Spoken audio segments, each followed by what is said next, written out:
Hello and welcome to It's How You'll Be Remembered. I am Julie Jones. I am the Chief Encouragement Officer here at Today's Professionals. And with me today is Amy Smith.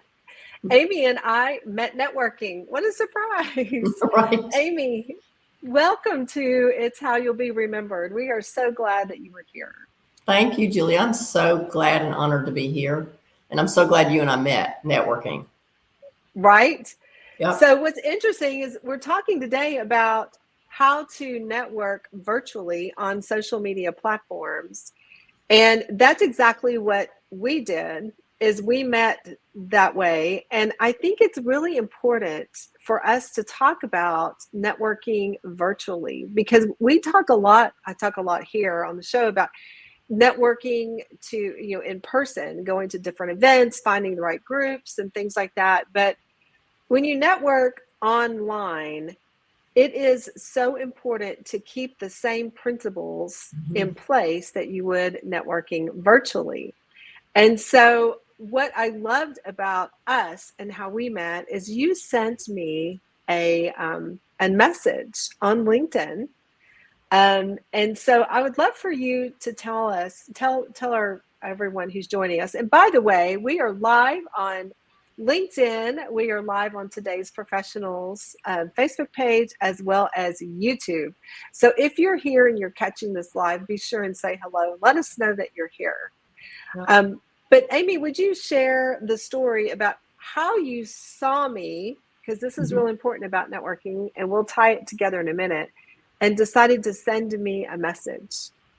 So you made a comment on an influencer that I follow on LinkedIn. And I'm always looking to expand my network with like-minded people. And so I reached out to you and asked to connect. And I think I maybe have said, Julie, I saw your comment and I really appreciated what you said. I think it might have been a Simon Sinek because I follow Simon Sinek, Gary Vaynerchuk. Yeah. There's about 4 or 5 that I follow. And so you accepted my connection request because first of all, I didn't send a first message to you to try to, with a book, to try to sell you on my services that could help you, right? That's not the point of networking. And then when you responded back, I was like, I want to know more about what you do and what you love about what you do. Because to me, and as you are as well, have the same mindset, networking is about getting to know people and seeing how you can support each other in whatever way. Right? Yep. It is. It's about making connections and building relationships. And so, I always say there are 3 C's to networking. One, when you're meeting with somebody, you want to find out what you have in common. And so we had Simon Sinek in common. I appreciate what you said on this post. And you then were curious about my story. Tell me more about what you do and why you love it. So you were curious. And then at the end, the next thing would be who can I connect you with, or how can I help you? So things we have in common, be curious about the story, and then what connections can we make? And we began messaging back and forth, which ended up with a phone call, a Zoom chat. And then, you said, I love your Let's Do Lunch. And you said, I have people in the Dallas area that are on my team and people that I know. Would you mind if I shared your Let's Do Lunch with them? And I was like, that's great. So you made some connections for me to help me out, which was so greatly appreciated for that. So I think you naturally did exactly what I teach about networking, and that is let's build a relationship. And what's been really great is you and I really like each other, and we've become friends. We live in different states, but we now have friends, and you're in Tennessee. And so I don't know anyone in Tennessee. You do now. It's great to have somebody there. Are you in the Nashville area? Yes, I'm in Nashville. Yeah. That's what I was thinking. Nashville. I don't know a soul in Nashville. But always wanted to go. So now I have a reason to go and visit. Yes, you do. You have a reason to come visit. Nashville's a pretty great place to visit. It's a great place to live too, but yeah. It is. Well, I can't wait to go and see it. But I think that the thing that you and I really share, a philosophy that we share, is that when you're building relationships, you just want to find out, how can I serve you? You come to it with a servant heart. And one of the things that I loved about you is you said, when I'm working with my team, when I'm working with my clients, you are really proactive to really help them be better. Can you share with us, one of the things that you do in working with your clients to make sure that they have the products that they need, and that without being too, pushy on upsells? Right. So one of the things I like to do is find out what their main concerns are, because we have this quiz that our company created that you can answer a couple of questions and identify what you're looking to address. But Mm-hmm. that doesn't tell you everything. And so Right. for me, it's really important to have a conversation and just say, okay, tell me a little bit more about this. Tell me a little bit more about that, to see if we can more effectively address their concern, or their concerns, plural. And I feel like the more that we try to uncover what's going on with that person in any situation, the more effectively we can serve them, because we know more about what Right. they're looking to address, whatever that is. So customer service and or sales Mhm. is really about helping your client make a good decision about solving the problem.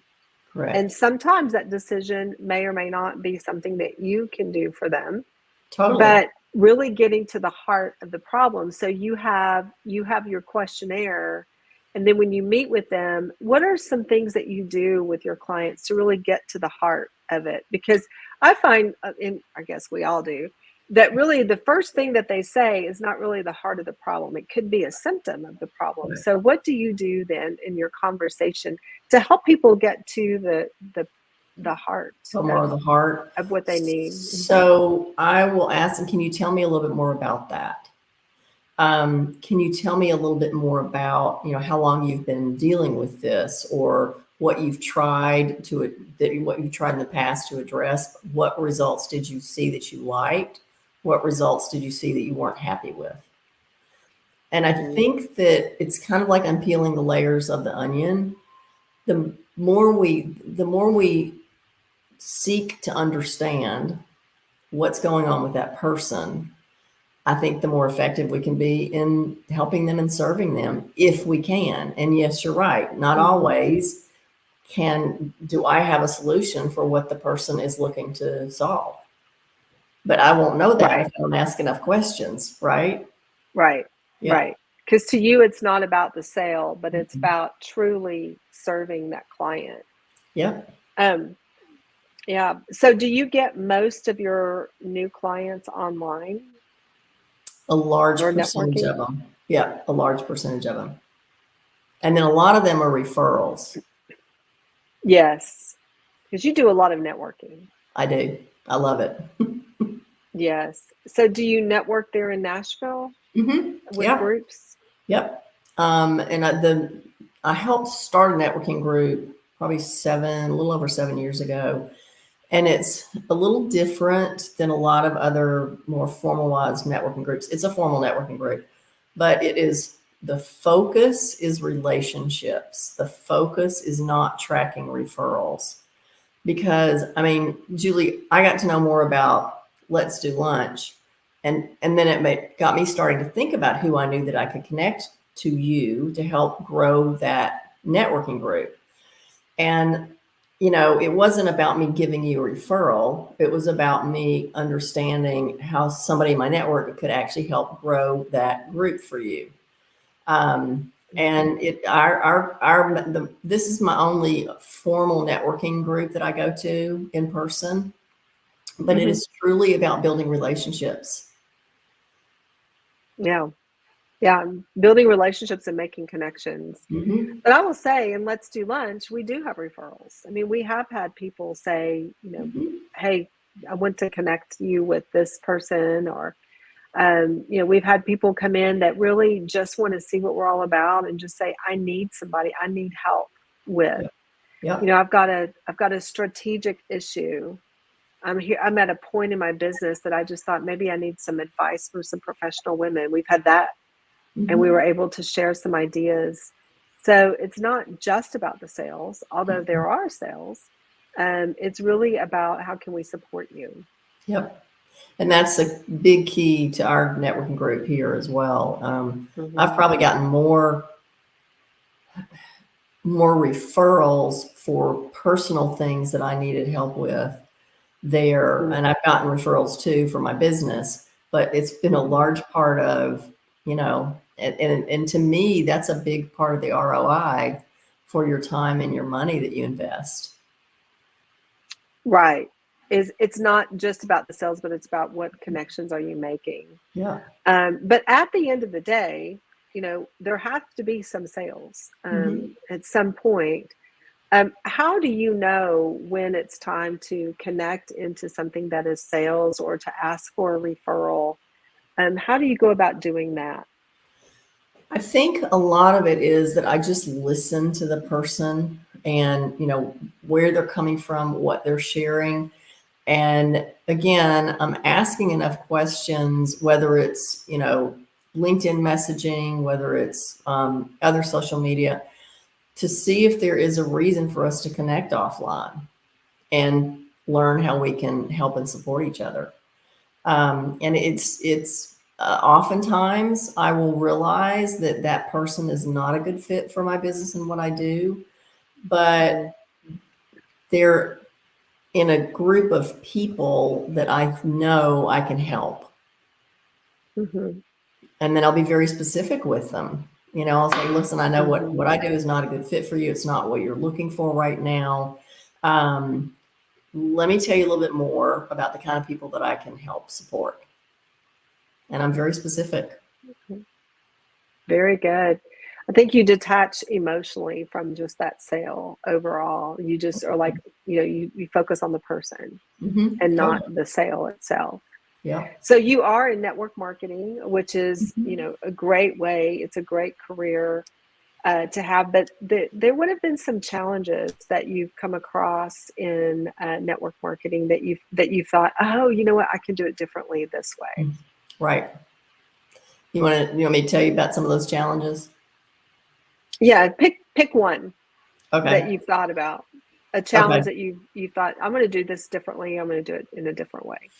So, being aggressive with people about and making it a transactional process instead of helping the person transform wherever they're looking for.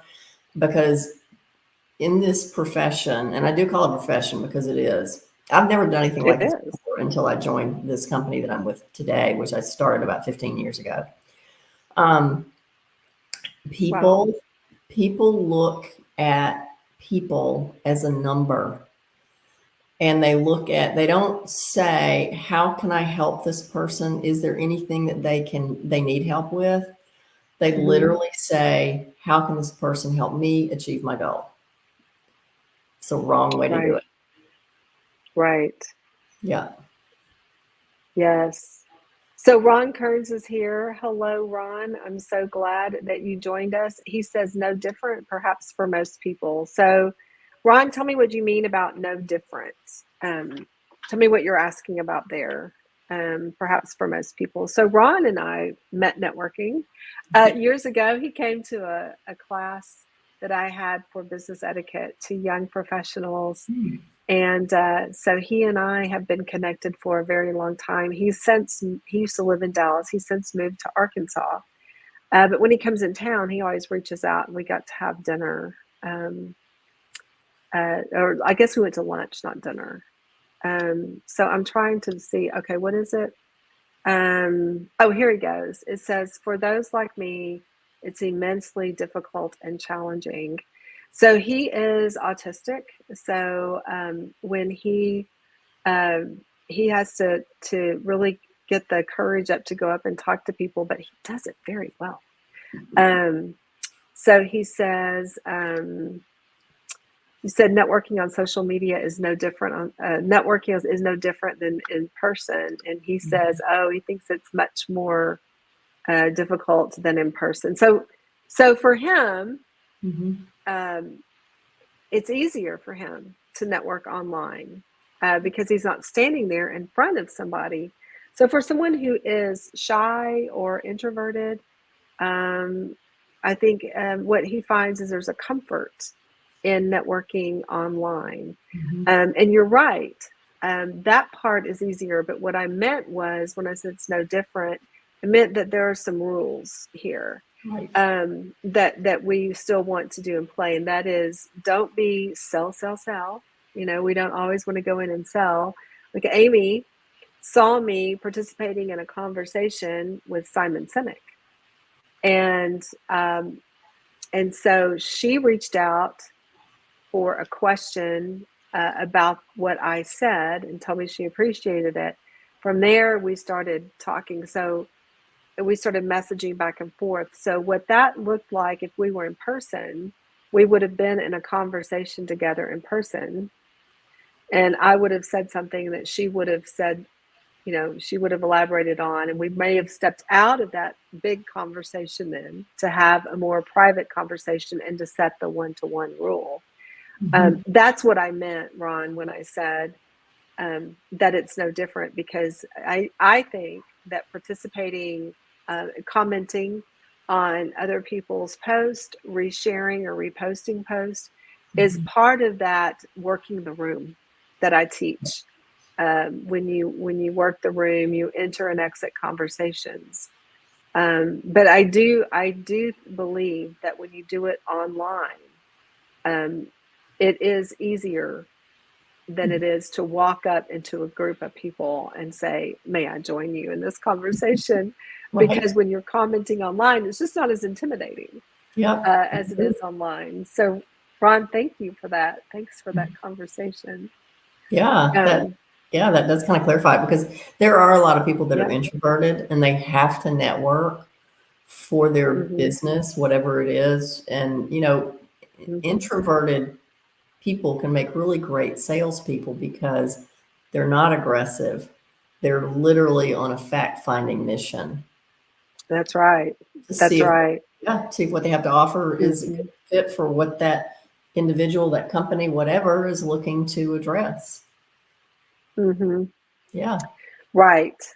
Yeah. So I think, you know, but I think that you have to get out when you're networking online, and you have to get out there and spend time participating in the conversations, looking at who is posting and contributing and encouraging them on their post, telling them congratulations if they're posting that they got an award or something like that, because you really want to make sure that you are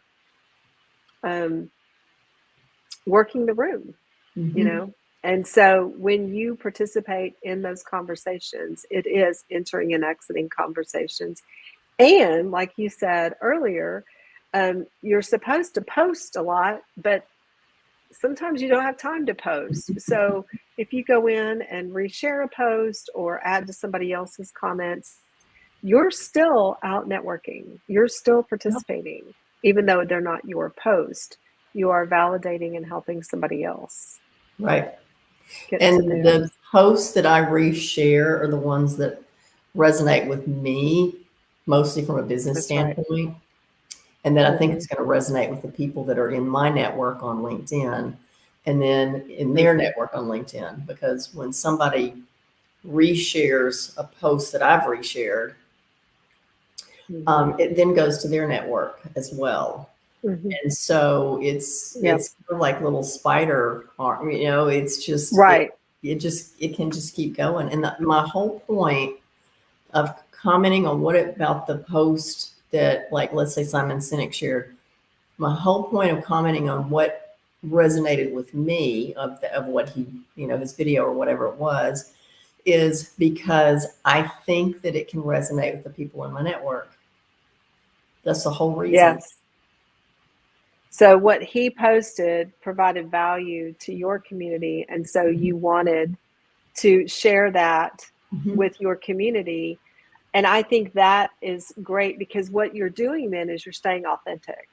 And I do the same thing when I share a post. It's because it resonates with me. It's something that maybe I would have said, like, oh, I could have made that post. That's great. This is like what I would say. So I post that as well.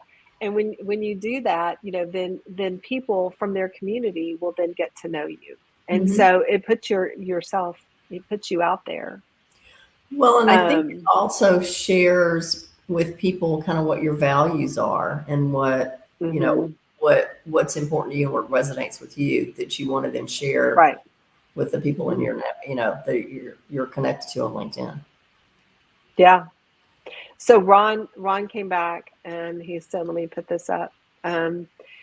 It's not to say that I don't network in person. I do, and got fairly good at it. Yeah, you did.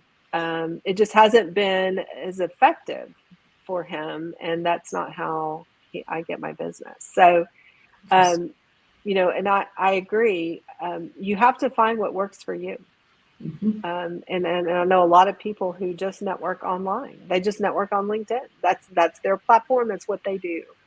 And I think that's something that you find what works for you. And everyone is different, but that's the great thing about networking. Ron, thanks for chiming in on this. I'm glad to have your perspective. You know how much I respect you and what you do. He is extremely talented in graphic design, and not only that, he cares deeply for serving his clients. So I'm so glad that you chimed in on this. Thank you, Ron. That's great. Yeah. So, I think, getting to know people too across the nation, when you're building your network, like I love to build my network here in the Dallas-Fort Worth area because I want to know everybody, but I also love, like right before we jumped on this call, I was on a call with somebody in Long Island, and we met because somebody introduced us because we have a lot of synergy together. And he and I were actually talking about some ways that we might be able to collaborate and work together. And it's just great because I know people in the New York area and in California. I know people in Texas, Kansas City. There's just a lot of places where in Colorado, there's a lot of places where I've met a lot of business people. And it's just nice to know those people and to be able to say, oh, you know what? I know somebody in your area that might, be able to work with you. Yeah. So I love the fact too that you also, so with network marketing, you have, your customers, your clients that you work with, and you really want to serve them, but you also then are lifting up a team of people that you're teaching them. And you said you've been doing this for 15 years. Yeah. Is that right? Mm-hmm. Wow. That's amazing.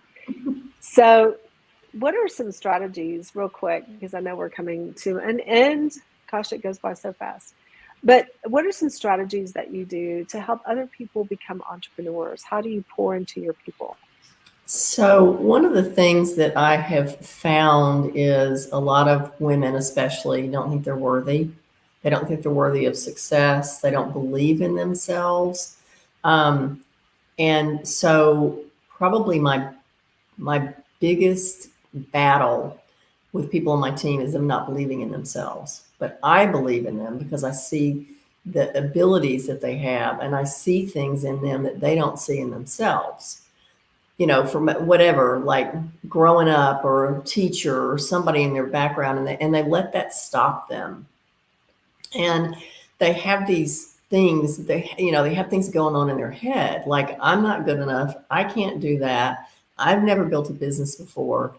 Anybody can build a business if they are passionate about what they're doing, if they're willing to do the work that needs to be done, and if they'll believe in themselves, and if they want to help other people. And to me, that's really the key. And I've had people on my team. There was one gal, her husband came up to me when we were at a networking group, and he said, Amy, I've got to tell you, I'm not going to use her name, but Susie has never had a female mentor in her life, and she's 50 years old.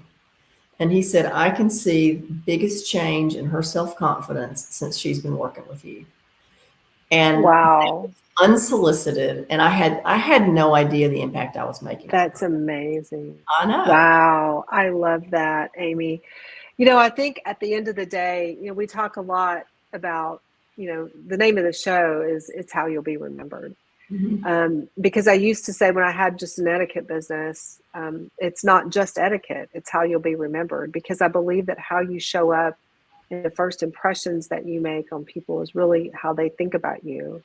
Yeah. And so you definitely were, made an impact on that lady. So good for you. So that brings us to the question, Amy, how will you be remembered? How will I be remembered? I think that I will be remembered as somebody who gives. I give to give, I don't give to get. And that I care about people and I care about other people's success. So that's kind of more than one how will I be remembered? But Well, I think that's a good one, and I think the example of Susie is one of those as an example of just that you are that person, and that's how I've experienced you as well. You definitely are a giver and one who loves people. So with that, I can't tell you how grateful I am that our paths cross. Thank you for reaching out to me, and thank you for spending time today to talk about networking and how you do it effectively on social media. You are so welcome. Thank you for having me. I've really enjoyed it, and I'm excited for us to continue our friendship. Yes, me too. I'm excited to come see you in Nashville. Please do. Come soon. All right. Thank you again. Thank you.